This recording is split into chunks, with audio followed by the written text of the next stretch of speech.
और आज की एक और बड़ी खबर दे दें आपको। नेशनल हेराल्ड मामले में आज सोनिया गांधी से पूछताछ की जाएगी ईडी की जानिब से।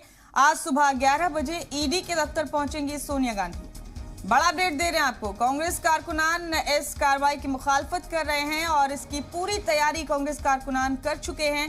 आपको बता दें कि दिल्ली समेत पूरे मुल्क में सत्याग्रह की तैयारी है कांग्रेस की जानिब से।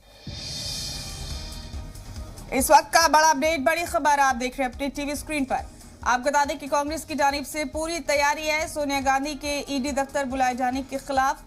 आपको ये भी बता दें कि दिल्ली समेत पूरे मुल्क में सत्याग्रह की तैयारी है कांग्रेस कारकुनान की जानिब से। आज सुबह ईडी दफ्तर पहुंचेंगी सोनिया गांधी ईडी की पूछताछ में शामिल होने के लिए। बड़ा अपडेट है इस वक्त का जो आप अपने टीवी स्क्रीन पर देख रहे हैं। बताया जा रहा है कि राहुल गांधी और प्रियंका गांधी भी उनके साथ ईडी दफ्तर तक पहुंचेंगे। फिलहाल बड़ा अपडेट यह है कि सोनिया गांधी को सुबह ईडी दफ्तर बुलाए जाने के खिलाफ कांग्रेस मुल्क भर में सत्याग्रह करने की तैयारी कर चुकी है।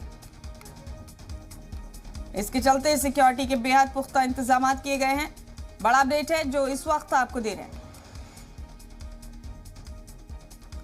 गुज़िश्ता रोज कांग्रेस के राज्यसभा और लोकसभा के अरकान पार्लियामेंट ने मल्लिकार्जुन खड़गे के घर पहुंचकर एक मीटिंग भी की और आज के लिए हिकमत अमली तैयार की है।